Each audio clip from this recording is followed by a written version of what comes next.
Hi, I'm Sam. And I'm Rev. Welcome to What Yacht to Do. Today we're going to take you from Oriental, North Carolina, all the way up to Belhaven, North Carolina. It's a distance of about 50 miles. And in this video, Sam is going to give you a lot of information if you are planning to do the loop about selecting a boat and why we chose our boat, about how to pick out a marina, as well as the technology that we use on board. And something special on here, you're going to see an example of what not to do with the Autopilot. Oh, so yeah. Let's go.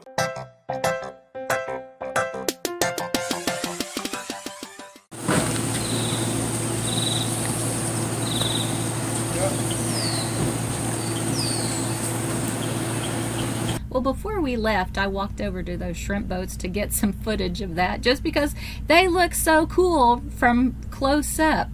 We had such a wonderful time at the Oriental Marina and Inn, and we were blessed with a beautiful day. Now, if you saw our previous video, it rained most of the day when we got into Oriental, so we didn't venture out to see a lot of the town.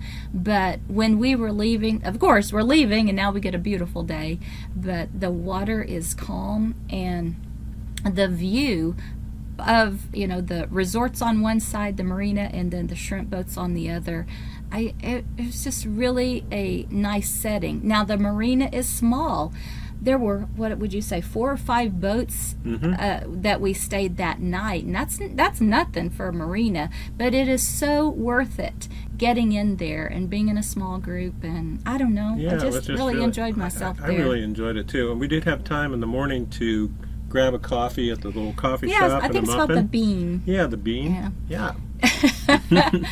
There was another store, I think it was called the Provision, but it was closed. Yeah.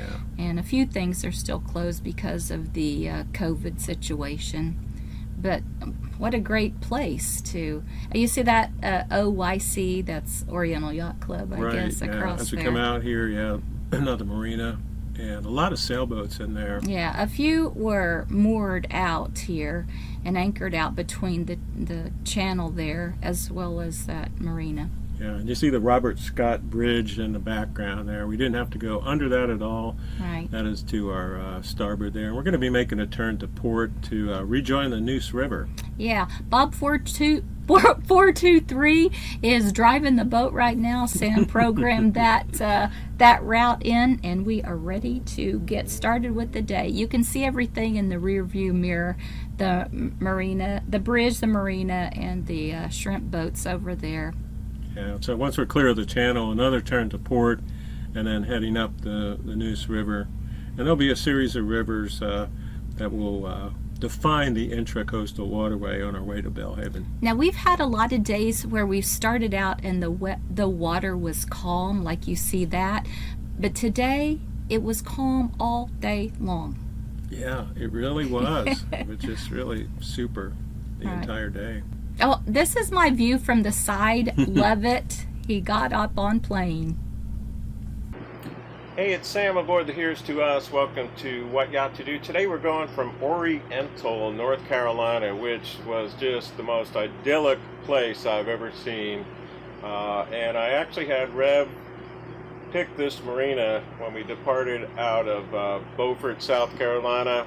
I really didn't do a lot of planning, and along the way, Rev said, "Where are we staying?" I said, "I haven't really thought about it." So I gave her the waterway guide, and she did a fantastic job of calling the marina and getting us a space there, and it was really awesome to stay there. Anyway, our route today is about 50 miles up a series of rivers. The intracoastal waterway in this area basically joins a lot of rivers, and there's a particular cut that we're going to go through in Goose Creek, but let me kind of just trace where we're going.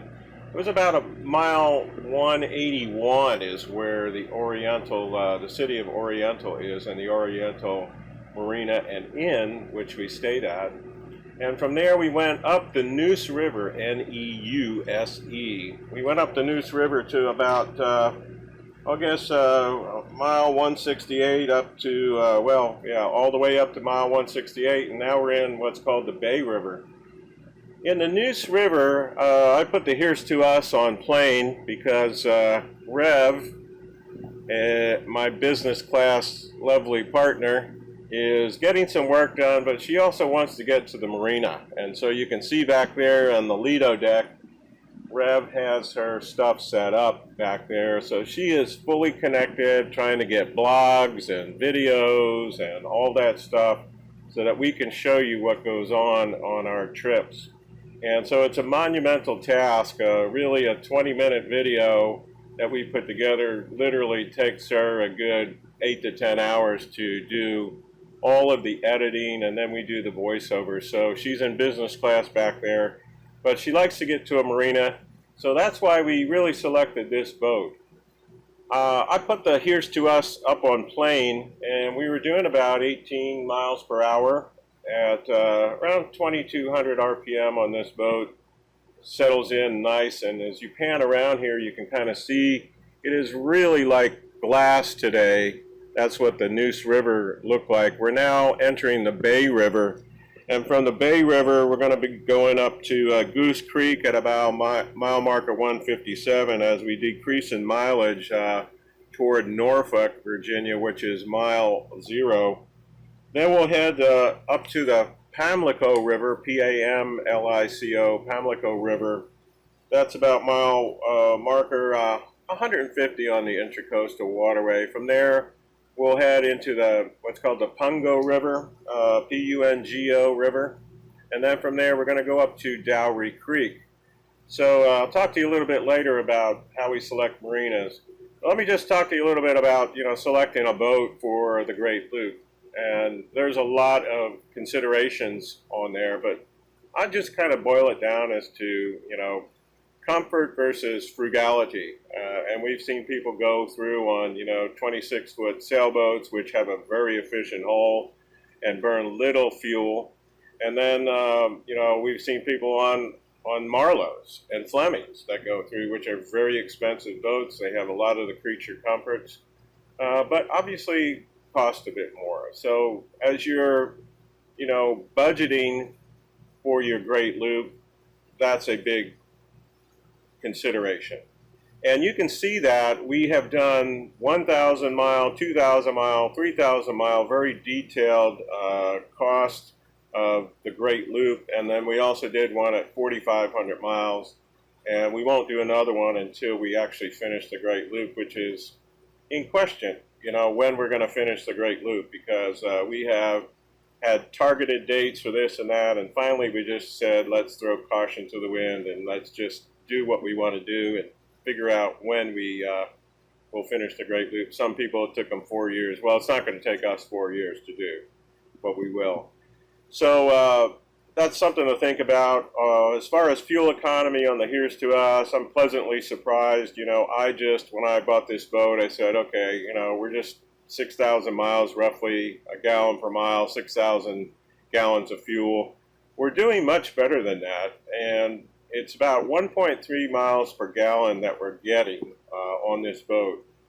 And so, our average speed really is around 8 miles per hour. When you consider that most of the time we're running 8 to 9 miles per hour. Right now I've got 8.7 miles per hour.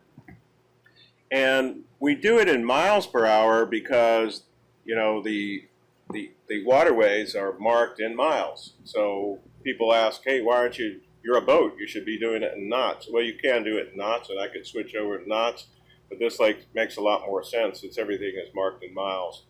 So with fuel prices down, diesel prices down, we've paid as low as, I think, $1.66, and, we're pleasantly surprised, so we're well under the target. But we like to be able to get up and go when we want to go because of, number one, getting there. And the Neuse River, we just ran about, 20 miles, and at 8 miles an hour, that would have taken us, close to 3 hours to do, but we just kind of ran it off in about an hour. And it's a nice day. There's not a lot to look out there. So as we come up into the creeks and there, we'll slow down and do a little sightseeing. Then when we hit the river areas that are real wide, we'll put it up on plane.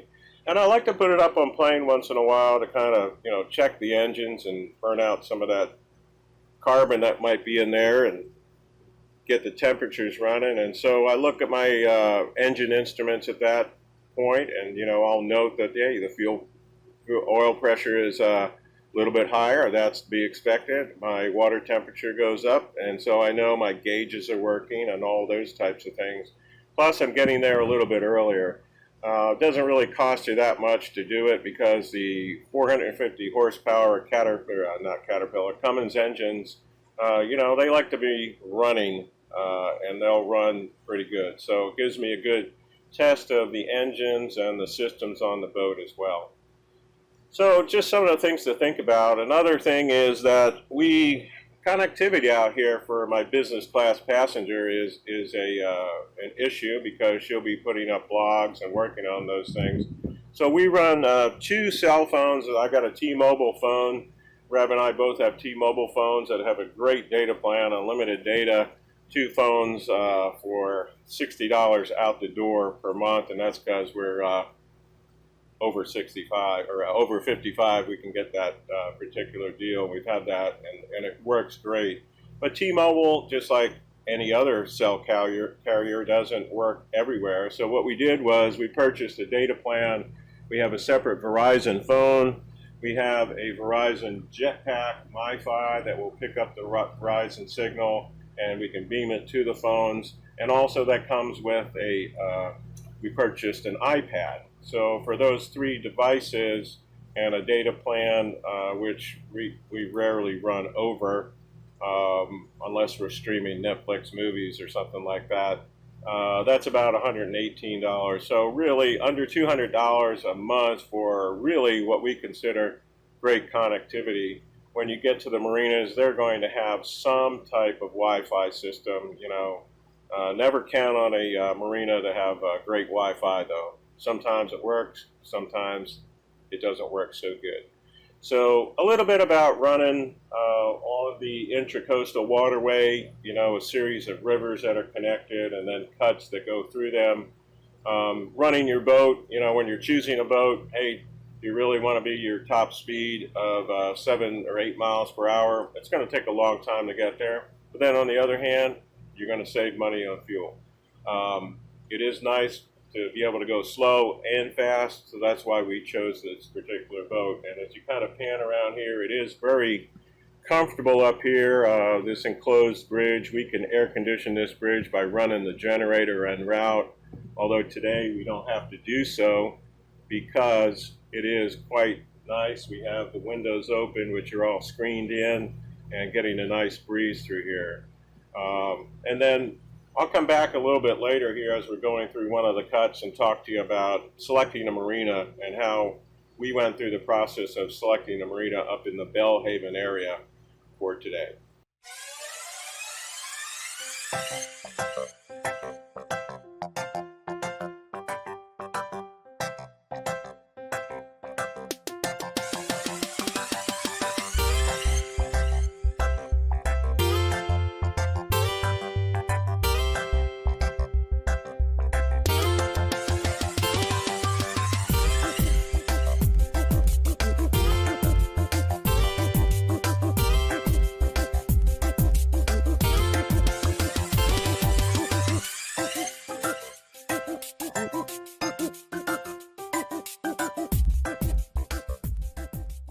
So continuing on our beautiful day, we see different sights along the way. This is when I start freaking out, yelling at Sam, "Sam, you're headed toward the dock. You're too close. What's going on?" And I remember saying, "Can't Bob 423 drive?" But what happened? Yeah, Bob 423 was driving. Obviously, Bob 423, hey Bob, you stopped for gas here, fuel, and that's where your route was. So yeah. I was like, why is it going over that way? Yeah, so you need to really watch the routes. Yeah. If Bob goes in for fuel and you're going at regular cruising speed, well, 8 miles an hour is too fast to be going into a dock. Just a little FYI there. Right, Sammy? Yeah. Yeah. And normally I will catch those things where he has either gone in for fuel or he waited for a bridge and he had to turn and go around a couple times. I will catch those, but for this route, I didn't catch it. It was such a nice, beautiful day, and lulled right into false sense of security. Anyway, so the big thing is disengage the autopilot and drive the boat.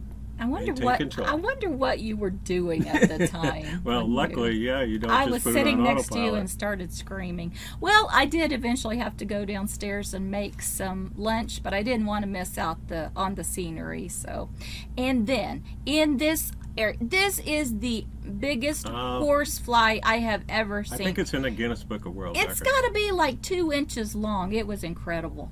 All right, continuing on our journey from Oriental, North Carolina, up to Belhaven, North Carolina, where we're going to stay at Dowry Creek Marina.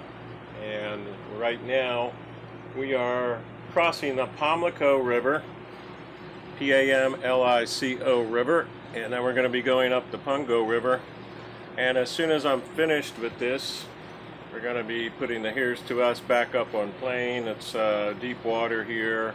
15 feet or so, no obstructions, and so we'll cut down probably about 20-30 minutes of time so that we can get in there and explore the town. We'll probably arrive around 1:30 in the afternoon and get the Here's to Us tied down. So how do we pick that particular marina? Well, there's a number of different resources. I go on Waterway Guide, and the online resource is great.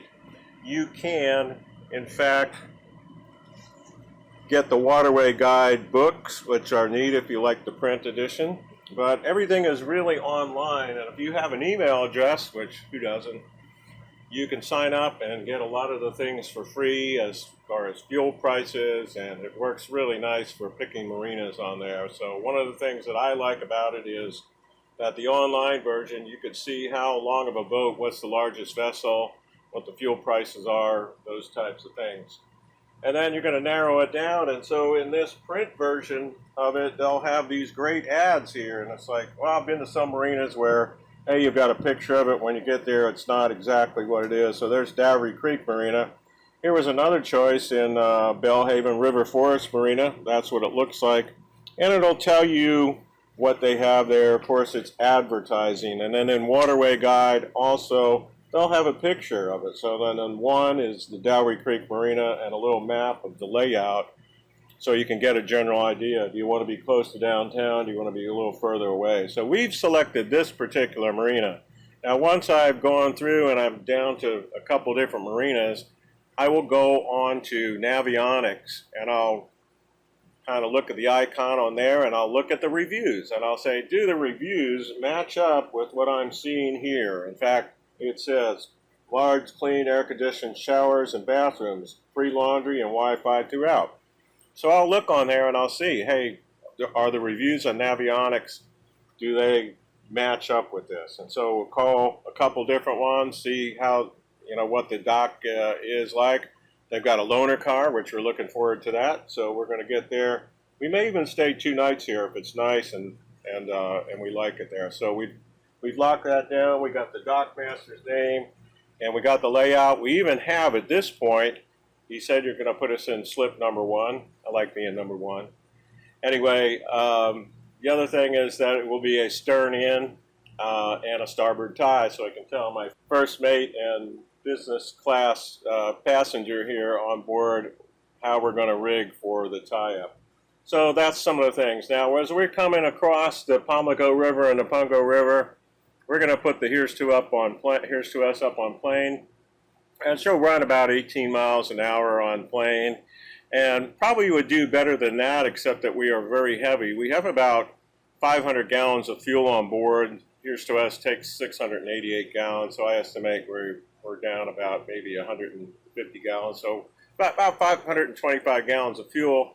Plus, we're full with water, and she takes 350 gallons of water. And we probably have about 300 gallons of water on board, since we might have showered or so and used up a little bit of water. So there's a good 800 gallons of liquids, and at an average of 7.5. You're talking around 6,000 pounds of weight additional on there. So I did notice that when we were lighter, we get about 3 or 4 miles per hour better on plane. So just like putting a car or so on board, when you start to talk about 6,000, 7,000 pounds of extra weight on the boat. So that's some of the things to think about marinas, selecting the marinas, and just knowing, what kind of creature comforts you want. A lot of people also anchor. And so along the book in here, they'll show you a couple different places where you can anchor. And as well, on your navionics chart, you can kind of look at anchorages along the way. One of our friends suggested Pungo Creek up here in this area. There's a couple different anchorages up there, but we are going to go for the creature comforts and get into the marina and relax and put out a couple videos for y'all. So talk to you later as we get into Dowry Creek Marina. Well, I just love riding in the back, going full speed ahead, 18 miles an hour, ripping across the water like that. That's my view when I sit in the back in the Lido deck. And we're coming up to Dowry Creek Marina. Yeah, so we will be slowing it down here. And one of the next videos, the very next video that we will put out, so you'll be sure to watch for it, is actual video of us doing and coordinating how to do a stern-in docking. That's tricky. Yeah, it is tricky, but you can see, you'll see in this video how the winds went and how you can plan on the winds helping us. All right. Dowry Creek Marina. Sam talked to you earlier about going through the waterway guide and the navionics to find a marina. We stayed here because Bob 423 stayed here. Be honest about it, Sammy. Right, but this one we did, because we did look at the other two marinas very closely and said, you know what, this looks like a great place. Yeah, and then they actually drove us into town. So then they dropped us off. We got to walk around Belhaven a bit. There are actually a couple of marinas over here on this side where you can just stay here and walk into town. We decided to stay at the newer marina and check that out. The town was a ghost town. Mm-hmm. Look at that. We wanted to eat. That first place you saw was called the Tavern, and it was closed even though Google said it was open. But our driver from the marina, he works there, so he knows. Yeah. We ended up here at this place that says open. It was called Spoon River, and truly a great surprise. 5-star. Oh man, it was beautiful, and it was just a great find. The food was incredible. We started out with the soft shell crab. They had a wine room, and we walked in there and picked out a bottle of red. We had steaks. We finished up with dessert. If you are a foodie, this is a must-stop restaurant. Well, thanks for coming along with us on this trip from Oriental, North Carolina, over to Belhaven, North Carolina. Yeah, highly recommend Dowry Creek Marina. Mm-hmm. And on the next video, you actually see us doing the stern-in starboard side tie. That's right. At the Dowry Creek Marina. So, see you next time on What Yacht to Do.